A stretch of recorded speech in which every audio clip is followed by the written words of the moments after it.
أعوذ بالله من الشيطان الرجيم. بسم الله الرحمن الرحيم. Surah Al-Maun, ayah number 1 to 7. Surah Al-Maun is a Makki surah, and according to some, it is a Madni surah. And it was revealed after Surah Al-Takathur. It has 7 verses, 25 words, and about 125 huruf.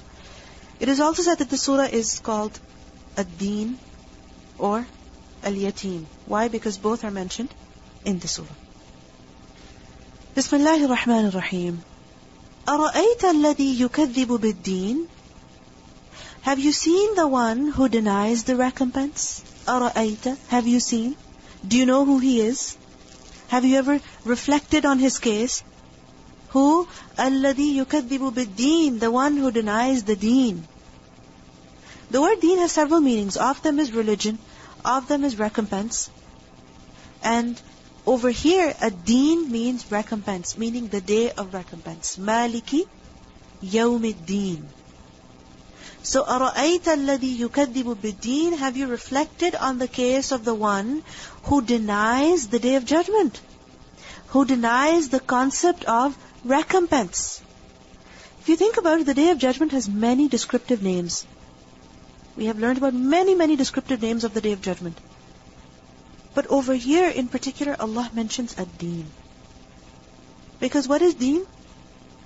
That whatever you do, you are recompensed for it.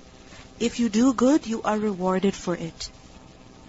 If you do evil, you are punished for it. So in other words, you face the consequences of your actions. This is what deen means. Allah says over here, have you considered the case of the one who completely rejects the concept of recompense? Rejects the belief of akhirah, that whatever you do, you will meet its result?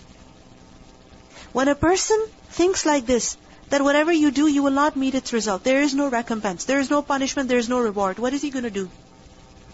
He's going to do whatever he pleases. There is going to be no rules, no laws, no fear of any consequences. He's going to treat people however he wants. He's going to take whatever he wants. He will be selfish. He will be arrogant. And that is the exact description that is mentioned in the following ayat.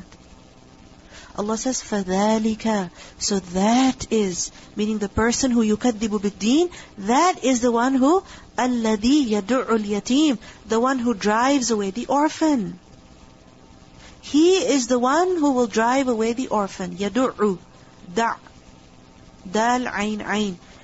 We have learned earlier that يَوْمَ يُدَعُونَ إِلَى نَارِ جَهَنَّمَ دَعَّا, they will be pushed and shoved and driven into the fire of hell. So, what does this person do? He يَدُعُ الْيَتِيمِ. Who is yatim? A child under the age of puberty. Under the age of puberty, who has lost his father. His father is not alive anymore. This is who yatim is. Now, any child, whether yatim or not, does he deserve to be pushed? Does he deserve to be kicked away? Does he deserve to be treated harshly and repulsed and rejected and refused? Does he deserve any treatment such as this? No. Even if a child has done something very wrong, you never ever treat a child like this. That you repulse him, you push him away, you speak with him harshly. You don't do that. You never do that. But if a child is a yatim, whose father has passed away, then what does he deserve? More compassion, more forgiveness. That even if he's done something wrong, you don't repulse him. You still treat him with kindness. Many times it happens that if, for example, the parents are living separately for whatever reason, let's say the father is in another country because of his work, and the mother is the only one looking after the children, even when she gets very upset with the children, she will not show that anger. Why? Because she feels that already they miss their father. So how can I be harsh with them? How can I be strict with them? I let them do this because their father is not here. But imagine this yatim child. Father is not there. But this person, look at his hard-heartedness, that يَدُعُ الْيَتِيمِ. A child who is worthy of compassion and mercy, worthy of attention, what does he do? He drives him away violently, does not give him his right, does not help him, does not assist him, does not show any kindness to him, pushes him away. Pushes him away. يَدُعُّ الْيَتِيمِ. Because you can imagine, if there are children somewhere, and something is being distributed amongst the children, even if a child is not yours, he will come and ask you for it. If you're giving something to your children, some food, even if a child is not yours, he's just looking at you, and he will come to you, ask you for it. Because children, they don't have that shyness, or that kind of barrier that will prevent them from asking what they want. So, at this point, what should a person do? Respond to the child, give something to him. If you don't have anything extra, at least smile at him, say something nice. But imagine pushing the child, go away from here. يَدُعُّ. Go away from here. Get away. Who do you push away? What do you push away? What do you throw away? Something that you find very despicable, of no importance. So فَذَلِكَ الَّذِي يَدُعُّ الْيَتِيمِ. He doesn't have any respect for the orphan. كَلَّا بَلْ لَا تُكْرِمُونَ الْيَتِيمِ. You do not respect, you do not have any honor, respect for the orphan. وَلَا يَحُضُّ عَلَى طَعَامِ الْمِسْكِينِ. And nor does he encourage the feeding of the poor. يَحُضُّ تَحْضِيض, which is to encourage someone. So, he does not encourage the feeding of the poor. He does not encourage himself, he does not encourage other people to feed the needy. Again, a needy person, what does he deserve? Compassion, mercy. Someone who is hungry, someone who cannot afford much, someone who is a destitute, what do they deserve? That you feed them. And if you think about it, feeding the hungry person is the most important thing. Clothing them, good. Providing them a shelter, good. But food is the most essential thing. Because if a person does not get food, he will die. So, وَلَا يَحُضُّ عَلَى طَعَامِ الْمِسْكِينِ. He doesn't have any affection for the needy, that he doesn't encourage himself or other people to feed them. We have learned earlier, وَلَا تَحَضُّونَ عَلَى طَعَامِ الْمِسْكِينِ. You don't encourage one another to feed the needy. However, the people who will enter Jannah, they're ibad Allah. In Surah Al-Insan, what do we learn? وَيُطْعِمُونَ الطَّعَامَ عَلَى حُبِّهِ مِسْكِينًا وَيَتِيمًا وَأَسِيرًا. It's the quality of the people of Jannah. It's the quality of the people of Jannah that they feed the needy. They give them food. And it's the quality of the people of hellfire that they don't feed the needy. وَلَا يَحُضُّ عَلَى طَعَامِ الْمِسْكِينِ. Now if you think about it, who is this person? The one who يُكَذِّبُ بِالدِّينِ. Because the one who denies the day of judgment, he doesn't have any fear of consequences. This is why he doesn't feel bad when he's treating someone with disrespect. This is why he doesn't feel any shame when he does not care about the needy members of society. وَلَا يَحُضُّ عَلَى طَعَامِ الْمِسْكِينِ فَوَيْلٌ لِلْمُصَلِّينَ. So woe to those who pray. What? Woe to those who pray. Musallin. Who is musalli? One who performs the salah. But Allah says, فَوَيْلٌ لِلْمُصَلِّينَ. Woe to these people. It doesn't mean woe to all those who pray. No. The following ayah specifies such people. Which people? Which performers of prayer? الَّذِينَ هُمْ عَنْ صَلَاتِهِمْ سَاهُونَ. Those who are heedless of their prayer. Who pray, but they are heedless of their prayer. Woe to such people. Who are these musallin referring to? Some have said that it refers to the mushrikeen of Makkah. Because they would also worship Allah subhanahu wa ta'ala, or they would also perform their rituals. But how did they perform their rituals? How? In the most negligent way. How? By clapping and singing. Then we also learned that when they would perform tawaf, they would do so while being naked. Then muka'an wa tasdiya, whistling and clapping. So their salah did not benefit them. Their worship, their rituals did not benefit them. Worship, performance of rituals, whatever kind of worship it is, what should it do to a person? Make him more humble. Make him more respectful. Make him more attentive. But we see that these performers of prayer, how were they? الَّذِينَ هُمْ عَنْ صَلَاتِهِمْ سَاهُونَ. They were heedless of their prayer, meaning their prayer didn't benefit them. This is those people who say that the surah is Makki. And those who say that the surah is Madani, they say Al-Musallin refers to those who actually pray.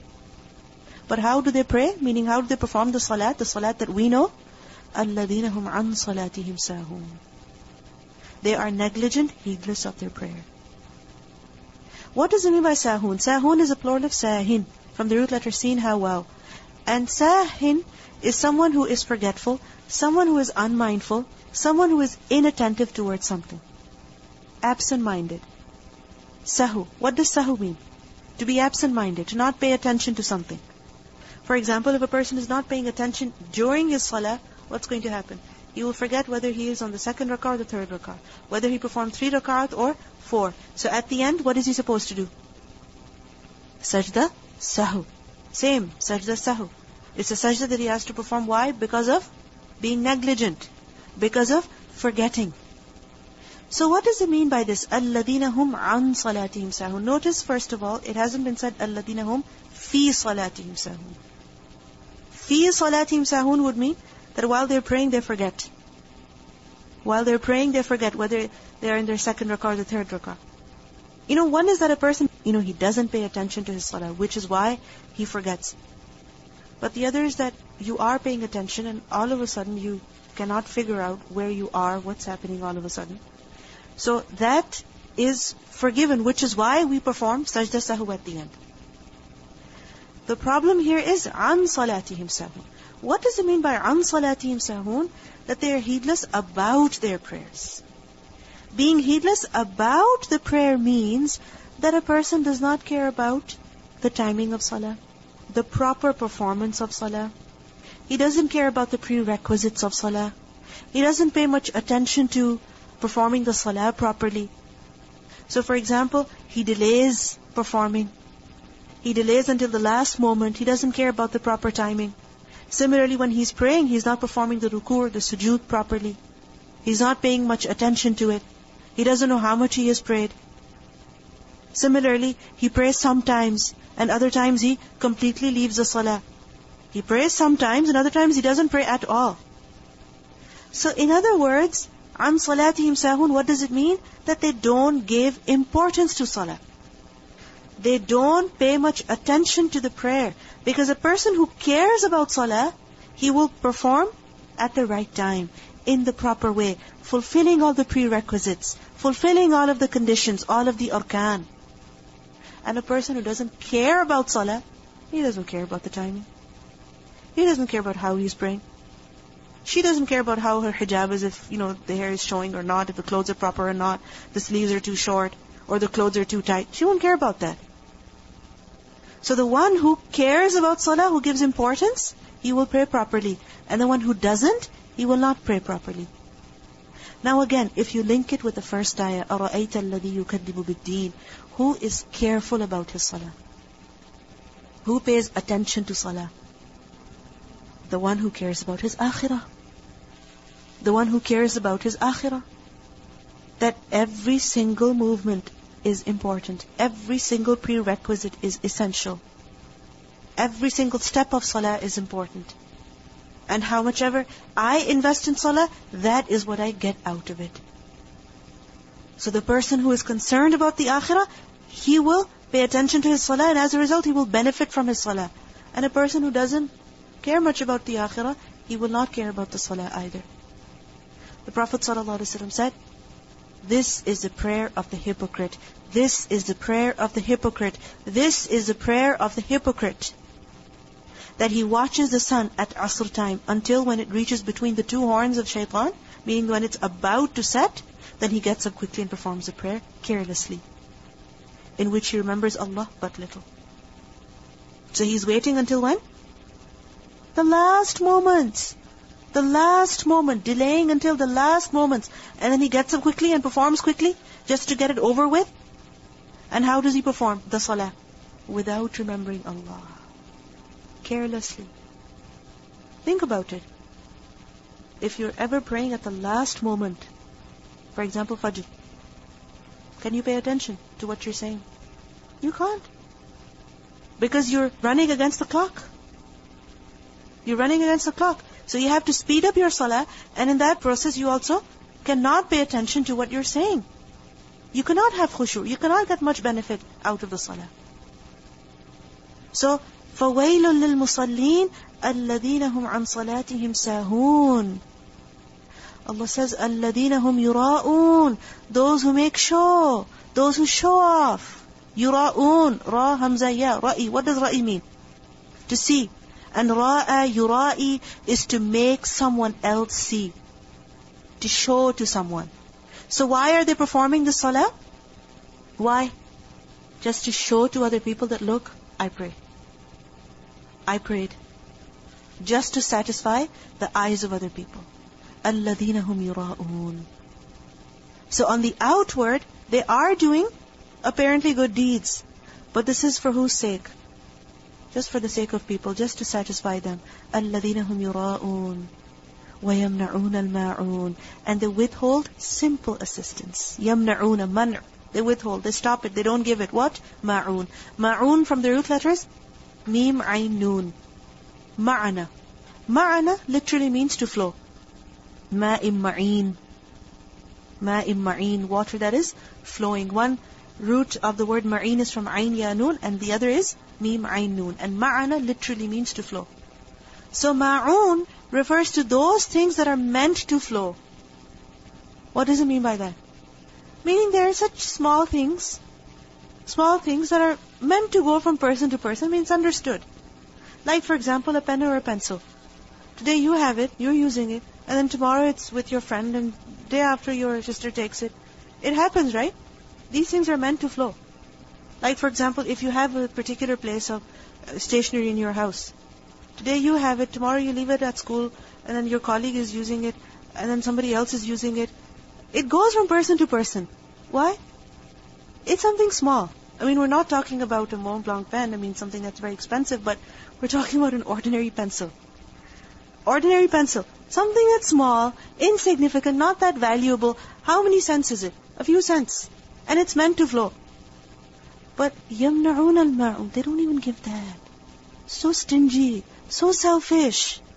So selfish that they don't even give that. These past few days I've had to read this book and mark a lot in this book, this Tafseer book. Every day my husband sees me with a different pencil. He's like, by the time you're going to end your course, all of our pencils are going to be gone. Why? Because, I have a pencil with me, and then just this morning, in fact, it happened that by the time I came in, I saw my pencil, the nib was broken, so I gave it to the lady on the office desk, and I asked her, do you have a sharpener? She said, I have a sharpener, let me sharpen it for you. So she was doing, she's like, why are you waiting? Just take the other pencil. So I left mine with her, and I took hers. Now, okay, mine was newer, it was longer. So what?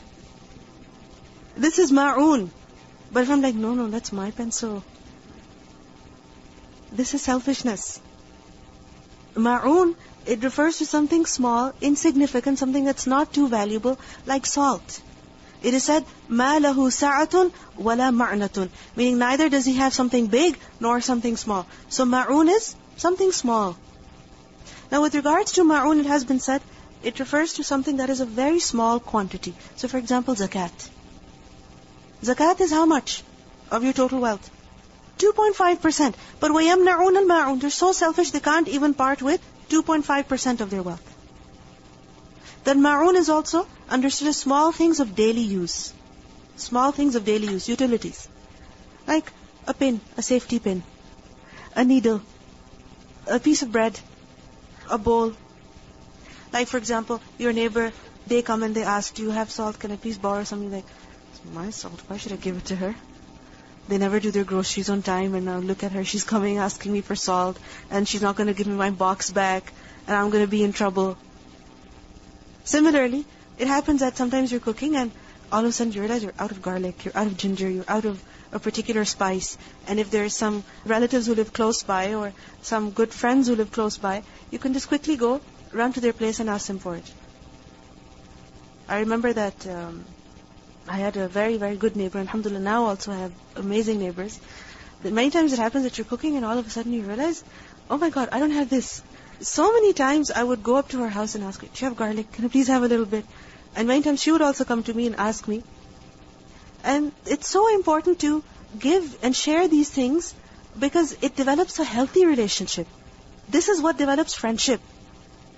But if we become selfish with our onions and our garlics and our bread and our milk and our yogurt, then what is it going to lead to? What is it going to lead to? A lot of distance. A lot of distance. So ma'un refers to small things of daily use, utilities.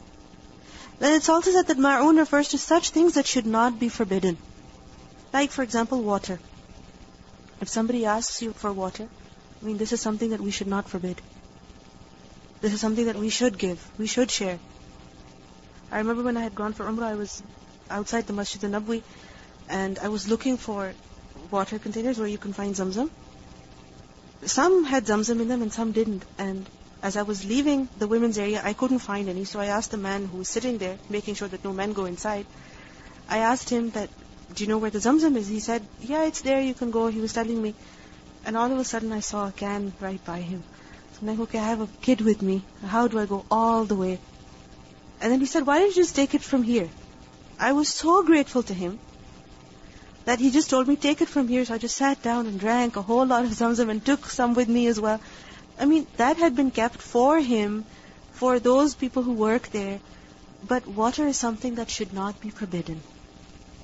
It's something understood. It should not be forbidden. Something small, something of daily use, something that everyone has a right over. And remember that when it comes to ma'un, there are some things which, if a person forbids, which he does not give, he's actually sinful for it. He's actually sinful for it. Meaning, if you don't give it to somebody, when they're asking you, and they need it, you actually get sin for it. One is that if you don't give something, you don't get sin for it. Why? Because it's yours, it's your decision. You want to give. If you don't want to give, it's okay. But there are other things which if you don't give, you actually get sin for it. Amongst them is also water. Amongst them is water, that you have water. The other person is thirsty. They need it. And yet you don't give it. وَيَمْنَعُونَ الْمَاعُونَ. Some have said that the word ma'un is derived from the word aun. And what does aun mean? Aun. إِيَّاكَ نَعْبُدُ وَإِيَّاكَ نَسْتَعِينَ. Aid, help. So ma'un are those things which are given in order to help the other. Those things which are given to assist the other. So every good and kind gesture, anything that is given to help someone. Like for example, a person is struggling with a tiny pencil, and you have an extra pencil, you can give it to them. So وَيَمْنَعُونَ الْمَاعُونَ. They withhold ma'un. They withhold small kindness, basic necessities. Things which, if they give, they will not suffer. Things which, if they give, they will not suffer. If you give a pencil, how much will you suffer? 25 cents? 50 cents? Maximum $1? That's what you will suffer? And remember one more clarification over here, that there are some things which may be very small, however they are extremely important to you.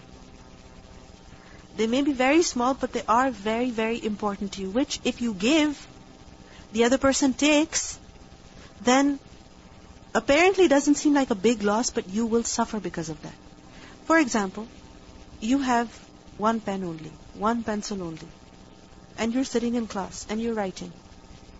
Another person comes and they asks you, can I please borrow your pen? So at that time, if you say that, I'm sorry, I'm writing my notes with it, and even if that pencil costs 5 cents or 20 cents, that doesn't make you bad. Why? Why? Because you need it. You need it. If you give it, you will suffer. You won't be able to write. So وَيَمْنَعُونَ الْمَاعُونَ. Ma'un refers to such things which if a person gives, it will not cause him any harm. Things that are very cheap in the sense that they're not that expensive, they're not that valuable, and they're always floating around the house. They're always floating around everywhere. Ma'ana. Recitation. بسم الله الرحمن الرحيم أرأيت الذي يكذب. Another good example of ma'un could be, for example, if somebody gives you some food and they give it to you in, let's say, yogurt boxes. Now at that time, you're not going to go on saving those yogurt boxes and say, oh, I have to return this amana to them. I mean, a yogurt box is a yogurt box. It doesn't cost much. You don't even have to pay extra for the yogurt box. So don't go on making your life difficult and making the life of other people difficult. Here's your yogurt box. Please take it back. Similarly, there are some boxes they're very cheap, like those Ziploc boxes. You're only meant to use them a few times and then get rid of them. It's not even good if you use them many times. So if you save such boxes and you're making sure that you return these amanat, thinking that, oh my God, if I don't return it, this is going to be a sin on me. It's not a sin on you. Why? Because it's not like a Pyrex box. It's not a Corningware box. It's not a Tupperware box. But what is it? It's just a simple Ziploc box. So if you get rid of it, or if you don't return it, it's not a big deal. Okay? It's ma'oon. Something small. It doesn't mean that we start considering everything of other people as something, okay, it doesn't matter. What's the big deal? No. Respect the things of other people. However, be realistic as well. See, who will give ma'oon? Who will share it with other people? The one who wants his hasanat to increase. The one who believes in ad-deen. Because he knows that even if I give something to somebody and they use it, everything they do with it, inshallah, I will be rewarded for it. So for example, you give a pen to someone, you could be selfish about it. Oh, that pen is so precious to me, by the way. Yes, I got it for free, however I like it. And I don't want to give it to the other person. What if they don't give it back to me? But remember, every time they write with it, any time they write something good with it, imagine they're taking their tafseer notes with it. They write their test with it. Inshallah, you get the reward. For what they've written, for what they revise, and they act on it, because of that, you will get reward for it. So who is able to give ma'oon? Someone who is greedy for reward. That I don't want to miss this chance. I don't want to miss this opportunity. Then that pen doesn't become too important to him. What becomes more important to him? The reward. Okay, let's listen to the recitation again.